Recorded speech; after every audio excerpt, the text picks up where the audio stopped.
Shalom, saudaraku yang dikasihi Tuhan Yesus Kristus. Berjumpa di dalam kasih Tuhan yang ajaib. Saya akan menyampaikan satu tema, yaitu tanda anak manusia di langit. Saudara yang dikasihi Tuhan, mengenai kedatangan Tuhan, mengenai saat kedatangan Tuhan, mengenai hari kedatangan Tuhan, itu Matius pasal 24 ayat yang ke-36 di sana dikatakan tentang hari dan saat itu tidak seorang pun yang tahu, malaikat-malaikat di surga tidak, dan anak pun tidak, hanya Bapa sendiri. Kita tidak mungkin melanggar ayat ini, saudara. Kemudian juga diperkuat dengan Kisah Rasul pasal 1 ayat 6-8 tentang masa dan waktu kedatangannya itu. Engkau tidak perlu tahu, tapi engkau akan menerima kuasa ketika hari itu terjadi. Saudaraku, pada Matius pasal 24 ayat yang ke-36 itu dikatakan bahwa tentang hari dan saat kedatangan Tuhan. Hari dan saat kedatangan Tuhan itu tidak seorang pun yang tahu. Itu dikatakan Tuhan Yesus ketika Tuhan Yesus dalam tubuh, darah dan daging, masih sebagai manusia biasa seperti kita. Meskipun dia Tuhan, dia merasakan menjadi manusia darah daging. Pada saat Matius pasal 24 ayat yang ke-36 ini dikatakan Tuhan masih berada di dalam tubuh darah dan daging. Kemudian saudaraku, dalam Kisah Rasul pasal 1 ayat 6-8 ini Tuhan sudah berada di dalam tubuh kebangkitan. Artinya sesungguhnya saudaraku, Tuhan Yesus sudah ngerti, tetapi mengenai masa dan waktu itu kamu tidak perlu tahu. Tuhan katakan begitu, saudaraku, karena mengenai waktu itu yang akan menentukan itu Bapa di surga, menurut ketetapan Bapa di surga. Saudara, dari dua ayat ini, baik Matius pasal 24 ayat 36 ini ketika Tuhan berbadan sebagai darah daging manusia, kemudian juga ketika Tuhan sudah bangkit dalam tubuh kebangkitan pun Tuhan nggak mau ngomong tentang masa dan waktu kedatangan Tuhan itu. Tuhan tetap nggak mau ngomong, saudaraku. Lalu sebagai anak-anak terang, apa yang bisa kita ketahui sehingga hari itu tidak datang seperti pencuri, seperti ditulis dalam 1 Tesalonika 5 ayat yang keempat. Karena kedatangan Tuhan itu, saudaraku, untuk orang-orang yang berada di kegelapan itu akan seperti pencuri. Tetapi bagi kamu anak-anak terang, kedatangan Tuhan itu tidak akan datang seperti pencuri. Nah, saudaraku, supaya kedatangan Tuhan itu tidak datang seperti pencuri, 1 Tesalonika 5 ayat 4 itu apa yang harus kita ketahui? Kita akan baca dulu 1 Tesalonika 5 ayat 4. Tetapi kamu, saudara-saudara, kamu tidak hidup di dalam kegelapan sehingga hari itu tiba-tiba mendatangi kamu seperti pencuri. Saudara, jadi bagi kamu, bagi saudara, bagi saya, bagi kita semua yang hidup di dalam terang, yang tidak hidup di dalam kegelapan, maka hari itu tidak mendatangi kita seperti pencuri, melainkan Tuhan datang sebagai mempelai. Kalau mempelai itu pasti memberitahu, saudaraku. Tetapi ketika mempelai itu memberitahu tentang kedatangannya, dia tidak akan melanggar Matius pasal 24 ayat 36 tadi. Mengenai hari dan saat itu tidak ada yang tahu. Kemudian seperti Kisah Rasul pasal 1 ayat 6-8 tadi juga tidak akan dilanggar. Nah, saudaraku, apa yang bisa kita ketahui tentang kedatangan Tuhan ini, saudaraku, supaya kita menjadi orang-orang yang menjumpai kedatangan Tuhan itu tidak seperti pencuri, tetapi seperti mempelai pria. Kita bahkan sukacita ketika Tuhan Yesus Kristus datang itu. Jadi kalau yang yang takut, yang kemudian luar biasa ketakutan saat kedatangan Tuhan itu justru saudaraku karena dia belum bersiap-siap. Dia hidup dalam kegelapan sehingga hari itu datang seperti pencuri. Tetapi kepada anak-anak terang itu Tuhan tidak akan datang seperti pencuri. Ini ditulis dalam 1 Tesalonika 5 ayat 4. Nah, saudaraku, hal ini berkaitan dengan Matius pasal 24 ayat 36, bahwa kedatangan Tuhan itu tidak ada yang tahu hari dan jamnya. Saudaraku, dalam bahasa Inggrisnya ditulis the day and hour. Saudaraku, itu tidak ada yang tahu. Saudaraku, hari dan jamnya itu nggak ada yang tahu. Kemudian dalam Kisah Rasul itu masa dan waktu kamu tidak perlu tahu. Tuhan Yesus katakan begitu, saudara. Dan semua ayat ini harus sinkron. Nah, sebagai orang-orang yang hidup di dalam terang, kemudian apa yang bisa kita ketahui tentang kedatangan Tuhan? Apa yang boleh kita ketahui tentang kedatangan Tuhan? Mari kita akan baca Matius pasal 24 ayat yang ke 29 sampai 36. Segera sesudah siksaan pada masa itu, matahari akan menjadi gelap dan bulan tidak bercahaya, dan bintang-bintang akan berjatuhan dari langit, dan kuasa-kuasa langit akan goncang. Ayat 30, perhatikan. Pada waktu itu akan tampak tanda Anak Manusia di langit, dan semua bangsa di bumi akan meratap, dan mereka akan melihat Anak Manusia itu datang di atas awan-awan di langit dengan segala kekuasaan dan kemuliaannya. Amin, saudaraku. Di sini ada tanda Anak Manusia di langit. Tanda di sini juga ditulis persis dengan Wahyu pasal 12 ayat yang ke-1 ke-2. Saudaraku, Simeon, saudaraku. Simeon, saudaraku, artinya satu perlambang.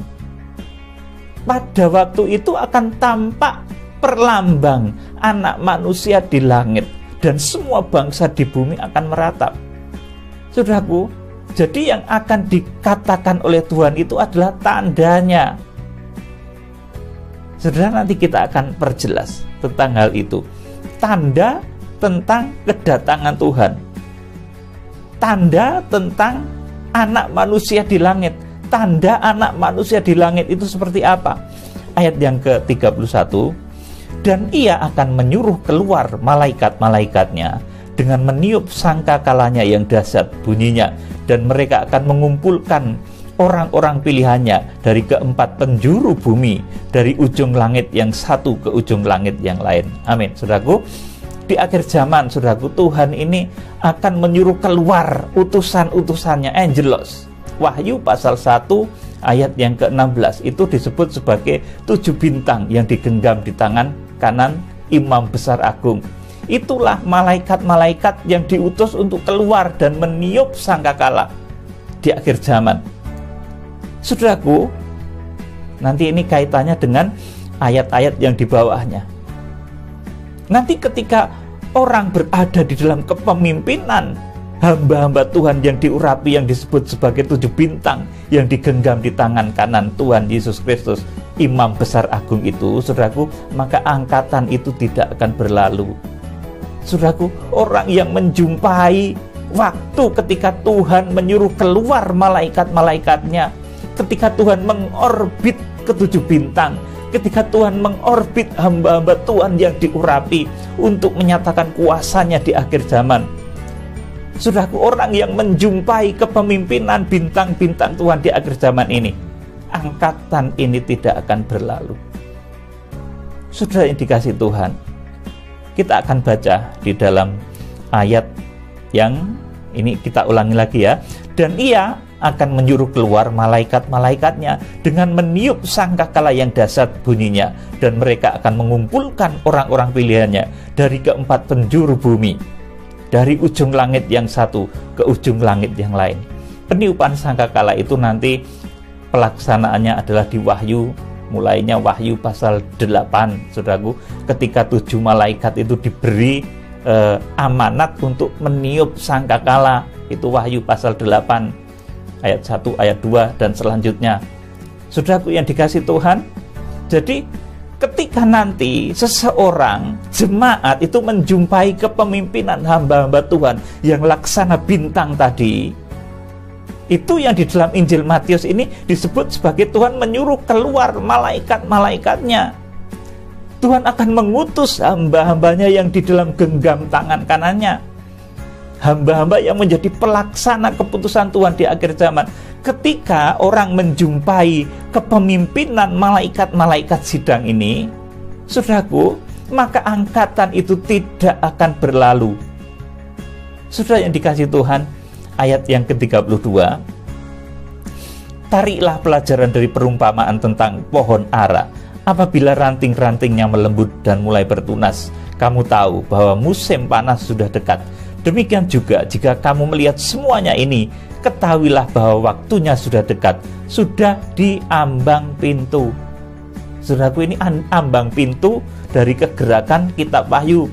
Kalau di dalam ayat yang ke-31 tadi, saudaraku, Matius pasal 24 ayat ke-31 tadi, saudaraku, ambang pintu kegerakan kitab Wahyu itu adalah ketika Tuhan mengutus keluar malaikat-malaikatnya.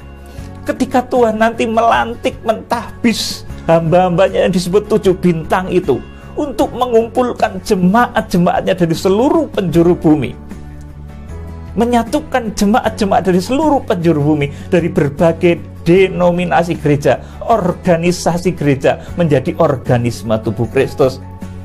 Ketika Tuhan melantik hamba-hamba Tuhan yang sedemikian, saudaraku, maka saudaraku, angkatan ini tidak akan berlalu. Kalau saudara nanti menjumpai kepemimpinan hamba-hamba Tuhan yang seperti ini, maka angkatan ini tidak akan berlalu sebelum semuanya digenapi. Ayat yang ke-33. Demikian juga jika kamu melihat semuanya ini, ketahuilah bahwa waktunya sudah dekat, sudah di ambang pintu. Aku berkata kepadamu, sesungguhnya angkatan ini tidak akan berlalu sebelum semuanya ini terjadi. Amin. Saudaraku, jadi angkatan yang melihat ketika Tuhan menyuruh keluar malaikat-malaikatnya, ketika Tuhan mengangkat hamba-hambanya yang disebut 7 bintang. Saya sudah sampaikan, di akhir zaman Tuhan akan mengorbit hamba-hamba yang luar biasa, yang sangat diurapi, yang merupakan tangan kanannya Tuhan, yang disebut 7 bintang, 7 malaikat sidang. Di Wahyu pasal 10 disebut 7 guru. Saudaraku, ketika Tuhan menyuruh keluar 7 guru itu, saudaraku, menyuruh keluar malaikat-malaikatnya, kemudian dengan meniup sangkakala yang dahsyat bunyinya untuk mengumpulkan orang-orang dari segala penjuru bumi. Saudaraku, ketika ini terjadi, saudaraku, saudara menjumpai kepemimpinan ke-7 guru, saudara menjumpai kepemimpinan ke-7 bintang. Angkatan ini tidak akan berlalu sebelum semuanya itu terjadi. Saudaraku, tentang perumpamaan pohon ara tidak saya bahas, sebab sudah ada hamba Tuhan lain yang membahasnya. Saudaraku, saya membahas dari yang ayat 31, yaitu ambang kegerakan kitab Wahyu itu adalah ketika Tuhan menyuruh keluar malaikat-malaikatnya, ketika Tuhan mentahbis, melantik hamba-hamba Tuhan yang diurapi, yang menjadi pelaksana keputusan Tuhan di akhir zaman untuk menggembalakan jemaat-jemaat akhir zaman, saudaraku, untuk memberitakan kabar sukacita tentang kedatangan Tuhan ke arah Wahyu pasal 12 ayat yang ke-5, ke arah harpazo. Jadi yang diberitahukan itu bukan hari dan tanggalnya loh, saudaraku, tetapi yang akan diarahkan, yang akan diberitakan, saudaraku, itu mengenai hari harpazo nanti, bukan hari kedatangan Tuhan. Saudaraku, kalau hari kedatangan Tuhan, Tuhan sendiri tidak akan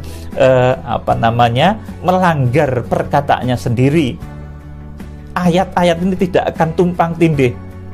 Jadi Tuhan tidak akan melanggar perkataannya sendiri, melainkan apa yang nanti akan dibawa, saudaraku, amanat yang dibawa, saudaraku, oleh 7 bintang itu, oleh malaikat-malaikat itu, saudaraku, itu adalah membawa jemaat-jemaatnya nanti kepada arah harpazo. pengangkatan dan pengungsian itu hari yang nanti akan diketahui sesuai dengan Wahyu pasal yang ke-10. Jadi bukan hari kedatangan Tuhan yang akan diketahui.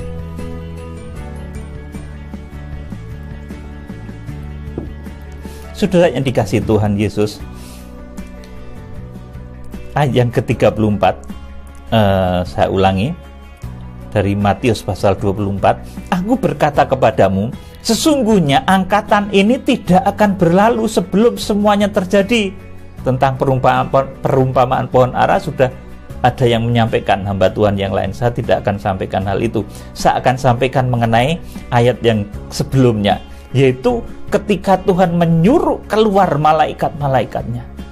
Ketika Tuhan mentahbis hamba-hamba Tuhan yang disebut 7 bintang itu. Saudaraku, ketika saudara itu menjumpai kepemimpinan 7 bintang itu, maka angkatan ini tidak akan berlalu sebelum semuanya itu terjadi. Amin. Saudaraku, kemudian ayat yang ke-35 dari Matius pasal 24, langit dan bumi akan berlalu, tetapi perkataanku tidak akan berlalu. Perhatikan ayat 36. Tetapi tentang hari dan saat itu tidak seorang pun yang tahu, malaikat-malaikat di surga tidak, dan anak pun tidak, hanya Bapa sendiri. Ini dikatakan oleh Tuhan ketika Tuhan masih hidup di dalam darah daging seperti kita. Dia Tuhan yang maha besar tapi merendahkan diri serendah-rendahnya menjadi manusia darah dan daging seperti kita. Dan pada saat itu dia berkata, dan tentang hari dan saat, kalau dalam bahasa Inggrisnya itu memang ditulis lebih spesifik, tentang hari dan jam, ya saudaraku, itu tidak seorang pun yang tahu, malaikat-malaikat di surga tidak, dan anak pun tidak, hanya Bapa sendiri yang tahu. Saudaraku, ayat ini tidak akan pernah dilanggar Tuhan. Saudara, kemudian tanda anak manusia di langit yang diberitahukan oleh Tuhan. Saudaraku, bukan hari kedatangan Tuhan Yesus Kristus, tapi yang diberitahukan itu ternyata tanda anak manusia di langit. Saudara, kita akan membaca sekarang Wahyu pasal 12 ayat yang ke-5. Yang dimaksud tanda anak manusia di langit itu apa? Saudaraku, kita akan baca. Yuk, saudaraku, ini menarik sekali, saudara, supaya saudara mengerti rahasia di akhir zaman, bahwa Tuhan itu memang tidak akan ngomong hari dan tanggal, bulan, tahun kedatangannya, tapi yang akan dikatakan itu adalah tanda. Saudaraku, tanda anak manusia di langit yang akan diberitahukan oleh 7 bintang, sebagaimana dulu bintang Bethlehem itu menuntun orang Majus kepada tempat kelahiran Tuhan Yesus, maka di akhir zaman ke-7 bintang ini akan mengarahkan gereja-gereja, jemaat-jemaat akhir zaman itu kepada satu arah yang hakiki, yaitu lahirnya anak laki-laki. Di Wahyu pasal yang ke-12 ayat yang ke-5. Lahirnya anak laki-laki itu apa? Kemarin sudah saya sampaikan, itu adalah lahirnya jemaat-jemaat yang sempurna di akhir zaman, yang mencapai taraf rohani ruang Maha Kudus. Mereka akan langsung dibawa lari kepada Allah dan ketahtanya. Itu tanda anak manusia di langit. Itu yang dibawa oleh ke-7 bintang. 7 bintang itu nanti arahnya ke sana, membawa jemaat mengerti tanda besar di langit, mengerti tanda anak manusia di langit itu. Jadi yang diberitahukan oleh 7 bintang itu nanti juga bukan tentang hari kedatangan Tuhan, bukan tentang hari dan saat kedatangan Tuhan. Hari Rabu Pon, Rabu Kliwon, misalkan gitu, tanggal berapa, itu nggak akan diberitahukan, saudaraku. Tetapi yang akan diberitahukan itu adalah tanda anak manusia di langit. Hari Harpatso yang diberitahukan itu nanti, saudaraku. Jadi Tuhan tidak melanggar firman-Nya. Saudara yang dikasihi Tuhan, kita akan baca Wahyu pasal 12 ayat yang ke-1, kedua, kemudian ayat yang ke-5. Maka tampaklah suatu tanda besar di langit.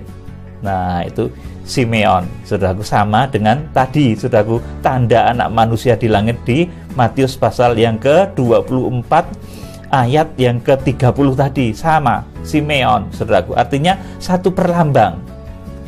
Maka tampaklah suatu tanda besar di langit, seorang perempuan berselubungkan matahari dengan bulan di bawah kakinya dan sebuah mahkota dari 12 bintang di atas kepalanya. Ia sedang mengandung dan dalam keluhan, dan penderitaannya hendak melahirkan. Ia berteriak kesakitan. Ayat yang kelima, maka ia melahirkan seorang anak laki-laki. Ini juga termasuk tanda. Saudaraku, jadi ini bukan huruf ya. Saudaraku, ia melahirkan seorang anak laki-laki. Ini bukan sesuatu yang lahiriah, tapi ini termasuk tanda. Tadi di Wahyu pasal 12 ayat yang ke-1 dan 2. Ini termasuk tanda. Inilah tanda anak manusia di langit. Saudaraku, maka ia melahirkan seorang anak laki-laki yang akan menggembalakan semua bangsa dengan gada besi. Tiba-tiba anaknya itu dirampas dan dibawa lari kepada Allah dan ke tahtanya. Tiba-tiba harpazo. Saudaraku, ini yang menjadi tanda. Nanti saudaraku, yang menjadi tanda anak manusia di langit. Tiba-tiba anaknya itu dirampas dan dibawa lari kepada Allah dan ke tahtanya. Saudaraku, ini yang dibawa, berita ini yang dibawa oleh 7 bintang. Tentang hari harpazo, tentang hari pengangkatan. Kemarin sudah saya bikin satu lagu ya, saudaraku, harpazo. Saat pengangkatan tiba, meskipun saya juga nggak sebut harinya, saudaraku. Tetapi nanti tokoh-tokoh akhir zaman itu arahnya kan ke sana, bukan memberitakan mengenai kapan kedatangan Tuhan Yesus Kristus, tapi yang akan dibawa oleh tokoh-tokoh itu, saudaraku, nanti adalah berita tentang menyatunya gereja Tuhan, tentang gereja yang sempurna yang akan diangkat oleh Tuhan, dan nanti itu ada waktunya. Saudaraku, jadi yang diberitahukan oleh Tuhan itu adalah tanda Simeon, saudaraku, bukan hari kedatangannya, tapi Tuhan hanya memberikan tanda. Kalau sudah diberi tanda, saudaraku, kalau tanda itu sudah diberikan oleh Tuhan, maka yang terjadi, saudaraku, 1260 hari kemudian Tuhan itu akan datang. Jadi kalau tanda anak manusia di langit ini sudah, saudaraku, nanti dinyatakan, maka itu sudah bisa dihitung. Nanti 1260 hari lagi ini Tuhan Yesus akan datang, saudaraku. Jadi yang diberikan oleh Tuhan, yang diberitahukan oleh Tuhan, itu adalah tanda yang terjadi 1260 hari sebelum kedatangan Tuhan, yaitu saat hari harpazo. Ini yang akan kita ketahui, ini yang akan jemaat-jemaat ketahui, ini yang akan hamba-hamba Tuhan ketahui, yaitu hari harpazo. Jadi bukan hari saat kedatangan Tuhan, tapi yang akan diketahui oleh hamba Tuhan, oleh jemaat-jemaat Tuhan di akhir zaman, itu adalah hari harpazo dan hari pengungsian. Kapan itu, saudaraku? Hari harpazo dan pengungsian ini pun, saudaraku, dalam Wahyu pasal 12 ayat yang ke-5, Wahyu pasal 12 ayat yang ke-6 dan yang ke-14, itu pun tidak boleh dikatakan saat ini, saudaraku, dan hanya boleh dikatakan sekali, ketika nanti Wahyu pasal 10 ayat 1 sampai 11 itu digenapi. Nah, sudah jadi paham? Nanti hari harpazo, saat nanti orang-orang yang mencapai tataran ruang Maha Kudus dan orang-orang yang akan diungsikan, saudaraku, itu harus mengungsi. Itu harinya akan diberitakan, tidak ada penundaan lagi untuk masa pengangkatan tiba. Tidak ada penundaan lagi untuk masa pengungsian tiba. Tidak ada penundaan lagi untuk masa antikris terjadi. Itu yang akan diberitakan oleh malaikat yang berwajah matahari di Wahyu pasal yang ke-10.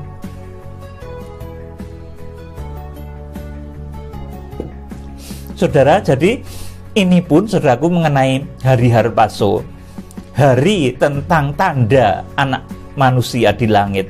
Ini hari harpazo, saudaraku. Yang diberitahukan oleh Tuhan itu adalah tanda anak manusia di langit, tanda harpazo. Hari harpazo ini pun tidak boleh dikatakan saat ini, Sekarang nggak boleh dikatakan, saudaraku, sebelum Wahyu pasal 10 ayat 1 sampai 11 itu digenapi. Jadi kalau ada orang yang ngomong nanti tahun ini, tanggal ini akan terjadi pengangkatan saat ini, saudaraku, itu salah. Saudaraku, ngedebus, saudaraku. Tetapi ketika saatnya digenapi, Wahyu pasal 10 itu digenapi, nanti jemaat yang sempurna akan harpazo, jemaat yang mencapai ruang kudus akan diungsikan, dan dunia akan dilanda masa antikris. Itu nanti pemberitahuannya adalah di Wahyu pasal yang ke-10 ayat 1 dan seterusnya. Kita akan baca Wahyu pasal yang ke-10. Saudara yang dikasihi Tuhan, kita akan baca Wahyu pasal 10 ayat yang ke-1. Dan aku melihat seorang malaikat lain yang kuat turun dari surga, berselubungkan awan, dan pelangi ada di atas kepalanya, dan mukanya sama seperti matahari, dan kakinya bagaikan tiang api. Ayat 2, dalam tangannya ia memegang sebuah gulungan kitab kecil yang terbuka.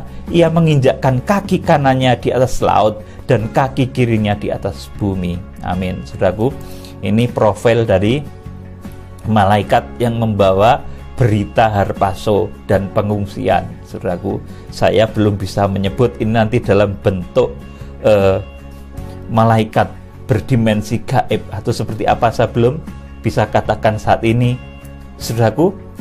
Tetapi pada saat itu akan ada pemberitaan dari surga, saudaraku, mengenai hari harpazo itu. Di mana hari harpazo, di mana hari pengungsian, di mana masa antikris itu harus segera terjadi dan tidak ada penundaan lagi. Saudaraku, kita akan baca ayat yang ketiga. Dan ia berseru dengan suara nyaring, sama seperti singa yang mengaum. Dan sesudah ia berseru, ketujuh guru itu memperdengarkan suaranya. Ayat yang keempat, dan sesudah ketujuh guru itu selesai berbicara, aku mau menuliskannya, tetapi aku mendengar suatu suara dari surga berkata, meteraikanlah apa yang dikatakan oleh ketujuh guru itu, janganlah engkau menuliskannya. Amin. Saudaraku, jadi saudaraku, malaikat yang berwajah matahari ini sebetulnya ini membawa berita mengenai hari harpazo. Ia berseru nyaring sama seperti singa yang mengaum. Ini berita tentang harpazo itu suaranya seperti itu, digambarkan seperti auman singa yang mengaum. Ini penampilan Tuhan Yesus Kristus sebagai raja.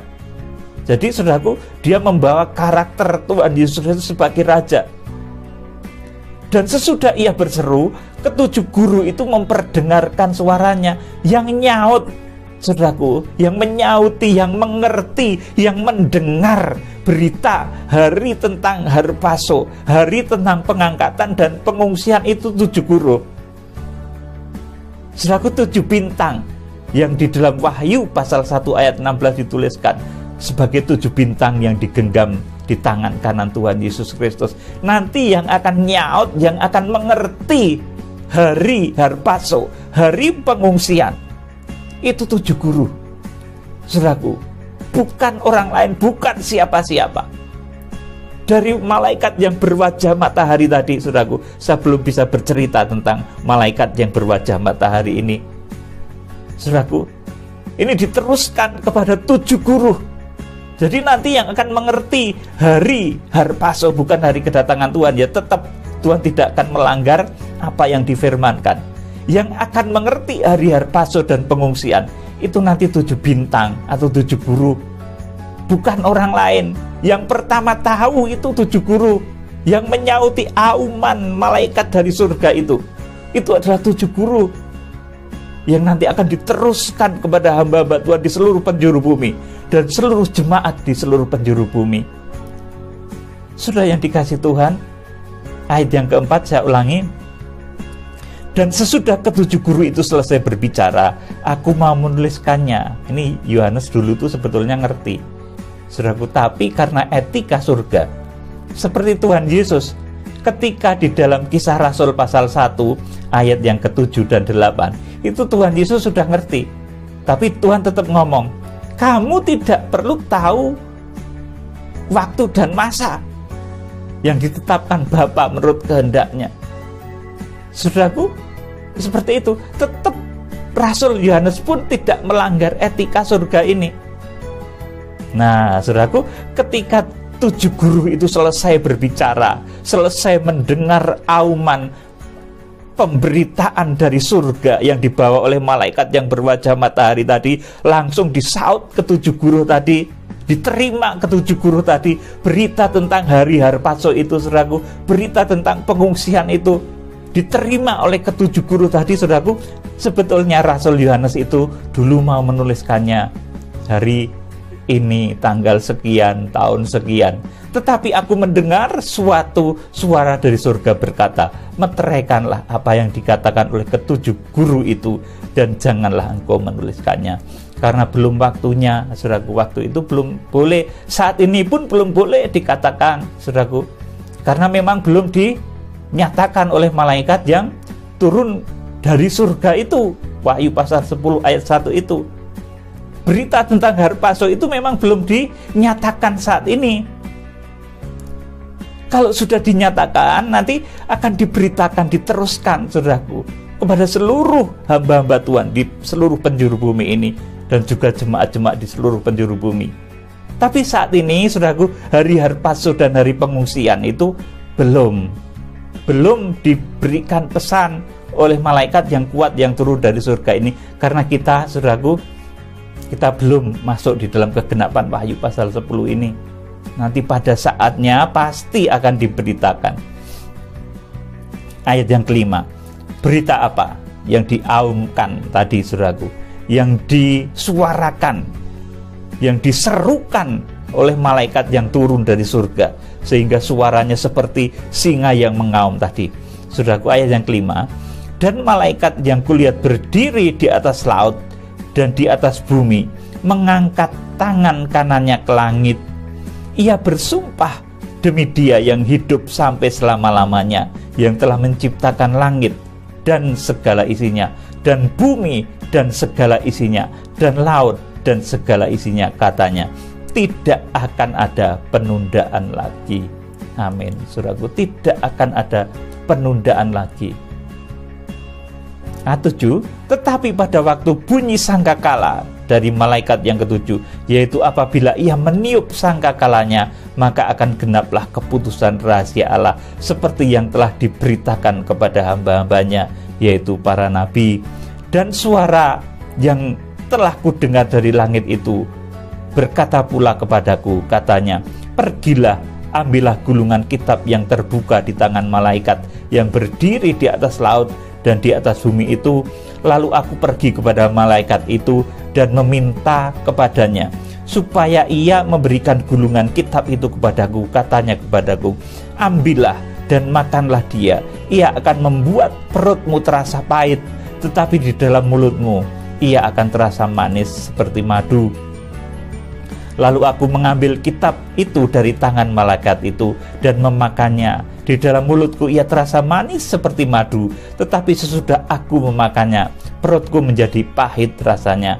Maka ia berkata kepadaku, engkau harus bernubuat lagi kepada banyak bangsa dan kaum dan bahasa dan raja. Amin. Saudaraku, jadi yang akan diberitahukan oleh Tuhan, saudaraku, itu bukan hari H saat Tuhan Yesus Kristus datang, tetapi tentang tanda anak manusia di langit. Saudaraku, Wahyu pasal 12 ayat 1, 2, ayat 5. Saudaraku, tentang terjadinya jemaat-jemaat yang sempurna yang nanti akan harpazo. Kalau pengangkatan itu sudah terjadi, saudaraku, maka saudaraku, kedatangan Tuhan itu sudah menjadi jelas, menjadi mengerti.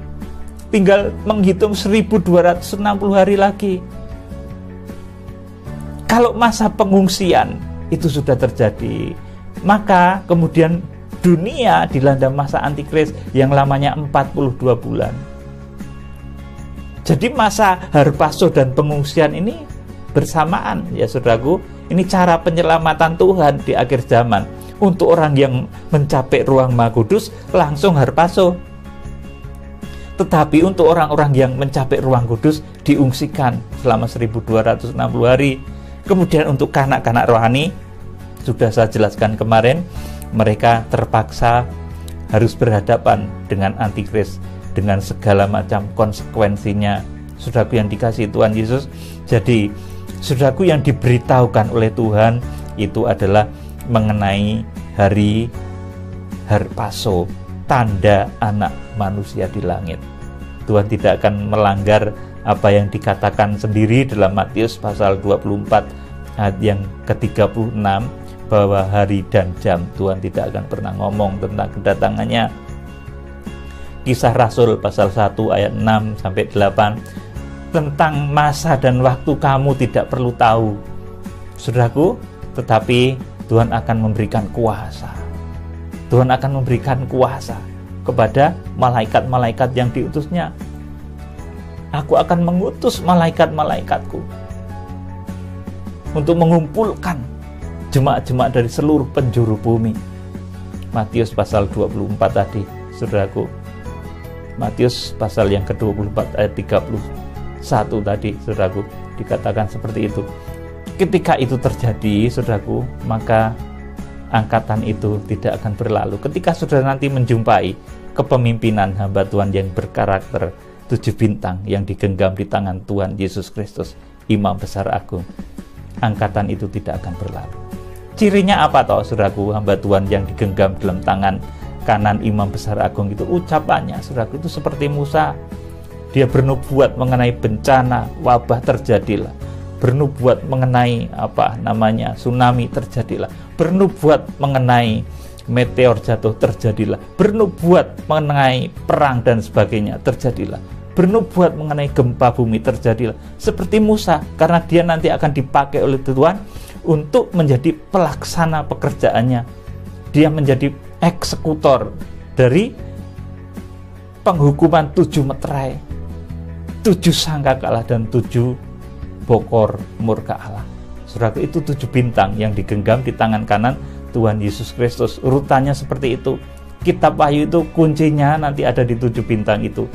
Kalau saudara memahami ke-7 bintang, maka seluruh kitab Wahyu nanti saudara akan menjadi lebih mudah, jelas. Bahkan kalau sudah berkemurahan untuk menjadi mempelai Kristus atau bahkan menjadi orang-orang yang harpaso itu, saudaraku, nanti saudara akan betul-betul paham. Alurnya itu kitab Wahyu itu begitu jelas, saudaraku. Jadi yang diberitahukan oleh Tuhan itu adalah tanda anak manusia di langit. Wahyu pasal 12 ayat yang ke-5. Sebagaimana dahulu bintang Bethlehem itu menuntun orang Majus ke tempat Tuhan Yesus Kristus lahir, maka hamba-hamba Tuhan yang berkarakter bintang ini nanti, saudaraku, akan membawa jemaat-jemaat Tuhan kepada arah kesempurnaan, yaitu membentuk jemaat yang sempurna, yang nanti akan harpaso, yang akan membentuk tanda anak manusia di langit. Tanda, saudaraku, Simeon. Jadi apa yang ditulis dalam Matius tadi sama yang ditulis dengan dalam Wahyu pasal yang ke-12, ya saudaraku. Jadi tanda anak manusia, tanda itu Simeon, saudaraku, sama dengan yang ditulis dalam Wahyu pasal 12 ayat yang ke-1, tanda. Dan pelaksanaannya itu Wahyu 12 ayat yang ke-5, ketika nanti gereja akhir zaman itu melahirkan jemaat-jemaat yang sempurna. Kiranya Tuhan Yesus Kristus, Imam Besar, pemimpin agung kegerakan kitab Wahyu, memberkati saudara. Haleluya. Amin.